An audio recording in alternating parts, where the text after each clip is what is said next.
अस्सलाम वालेकुम क्लास 4। आज हम जो है उर्दू का बाब नंबर 6 है हुशियाँ, उसके हम क्वेश्चन आंसर करेंगे।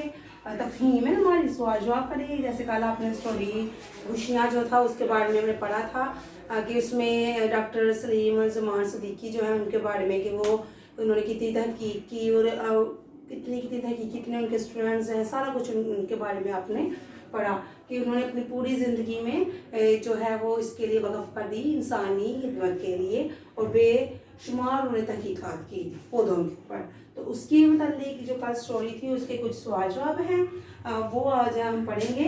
पहला सवाल है, डॉक्टर साहब क्या काम करते थे? तो जवाब है कि डॉक्टर साहब मुख्तलिफ पौधों में से मुख्तलिफ अज्जा निकालते और उन पर तहकीक करते थे। जैसा कि आपने पढ़ा था कि वो पौधों के ऊपर तहकीक करते। सबसे ज़्यादा जिन्होंने जिसको अफादियत का सबब बताया वो था नीम का दरख्त। तो उन्होंने पौधों पर बहुत तहकीकात की और उन्होंने 50 जो है वो दवाइयाँ बनाई पौधों पर तहकीक करके। तो ये था उसका सवाल कि उन्होंने क्या काम करते थे, वो तहकीक करते थे। लेकिन किस पर ये कहना है आपने, बात ये नहीं आपने करना कि तहकीक करते थे, लेकिन है डॉक्टर साहब मुख्तलिफ पौधों में से मुख्तलिफ अज्जा निकालते और उन पर तहकीक करते थे। सवाल नंबर 2 है, डॉक्टर साहब अपने काम में क्यों कामयाब थे?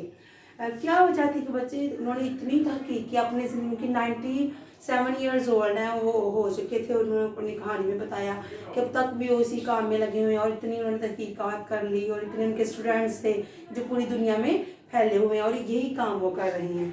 तो उनसे जब पूछा गया कि स्टूडेंट्स से पूछा, जो कहानी में आपने देखा कि इंटरव्यू लेने जाते हैं, तो पूछा कि क्या वजह है कि आप इतने कामयाब हैं। तो उन क्वेश्चन में पूछा गया कि किस वजह से डॉक्टर साहब अपने काम में इतने कामयाब थे।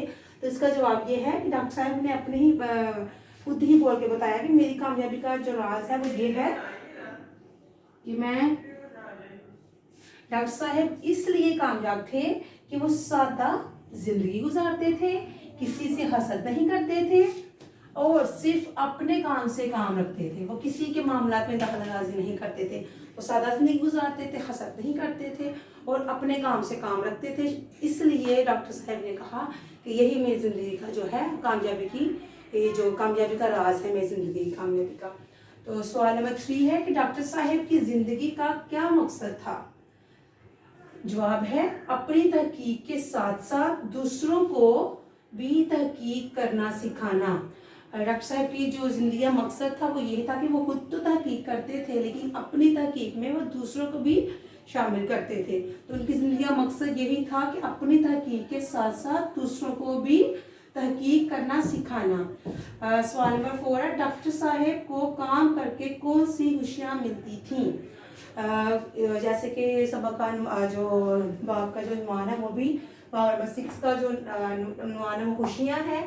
इसमें भी उन्होंने पूछा कि डॉक्टर साहब को कौन सी खुशियाँ मिलती थी। इस कहानी में उन्होंने एंड पे बताया कि मुझे 2 खुशियाँ मिलती हैं, बड़ी खुशियाँ। वो ये खुशियाँ थी, डॉक्टर साहब को 2 खुशियाँ मिलती थी। एक जब वो कोई नई चीज़ दरियाफ्त करते और दूसरा जब उनकी दरियाफ्त करदा दवा कोई और इस्तेमाल करके सेहतयाब होता। उनको 2 खुशियाँ मिलती थी, जब वो कोई चीज़ दरियाफ्त कर लेते थे और दूसरा जब वो उनकी जो दरियाफ्त करदा चीज़ होती थी उसको इस्तेमाल करके कोई सेहतयाब होता, कोई बीमारी से लड़ता और फिर सेहतयाब हो जाता। उनको वो 2 खुशियाँ जो उस वक्त होती थी वो कहते हैं कि मेरे नज़दीक ये 2 खुशियाँ बहुत अहम हैं। ये क्वेश्चन थे। आपने इन क्वेश्चंस को, ये जो क्वेश्चन नंबर 1 2 3 4 है, इनको आपने अपने रजिस्टर पे नोट कर लेना है और उसके बाद आपने इनको नोट करने के बाद आपने इनको याद करना है, ठीक है। और याद करने के बाद इनका जो मैं आपको टेस्ट भेजूंगी, ठीक है। बाकी जो आपका वो काम है, फिर नीचे जो ये काम है वो आपने खुद करना है। दुरुस्त जुमलों पर निशान लगाएं, वो मैंने यहाँ बोर्ड पे नहीं लिखा। आप अपनी बुक पेज नंबर 38 खोलें और वहाँ पे है दुरुस्त जुमलों पर आपने निशान लगाने हैं। डॉक्टर साहब 4 दिनों से घर नहीं गए थे। आपने कहानी खुशियाँ पढ़ी, उसमें डॉक्टर साहब कितने दिनों से घर नहीं गए थे, तो ये है लिखा यहाँ पे डॉक्टर साहब 4 दिनों से घर नहीं गए थे। तो बिल्कुल सही है, वो 4 दिनों से प्री लेबोरेटरी में ही थे। यहाँ पे आप टिक करेंगे। आगे है नंबर 2 वाला, डॉक्टर साहब ने 5 दवाइयाँ बनाई थी। उन्होंने कोई आपने कहानी पढ़ी तो उसमें ये कितनी दवाइयाँ बताई गई थी, यहाँ पे लिखा उन्होंने 5 दवाइयाँ बनाई थी, जबकि नहीं ये क्रॉस है, उन्होंने 50 दवाइयाँ बनाई थी। डॉक्टर साहब ने नीम के दरख्त को बहुत फ़ायदेमंद बताया। बिल्कुल सही है, उन्होंने कहा कि ये बहुत फ़ायदेमंद है, इससे 50 दवाइयाँ और भी बन सकती हैं। और नंबर 4 वाला है, डॉक्टर साहब के शागिर्द पूरे पाकिस्तान में थे। इकरास है, उनके जो शागिर्द थे वो पूरी दुनिया में फैले हुए हैं, सिर्फ पाकिस्तान में नहीं थे। तो ये इकरास वाला है 4 वाला जो है। आगे डॉक्टर 5 वाला है, डॉक्टर साहब की उम्र 97 साल थी। तो ये सही है, उनकी जो एज थी यही बताई गई है पीछे भी। तो ये जो दुरुस्त जुमलों पर निशान लगाना था ये आप खुद करेंगे, 5 हैं, आप इनको पढ़ें। आपने रीडिंग भी कल की थी, मैंने स्टोरी सुनाई थी, रीडिंग करें और ये काम खुद करें, ठीक है। अल्लाह हाफिज़।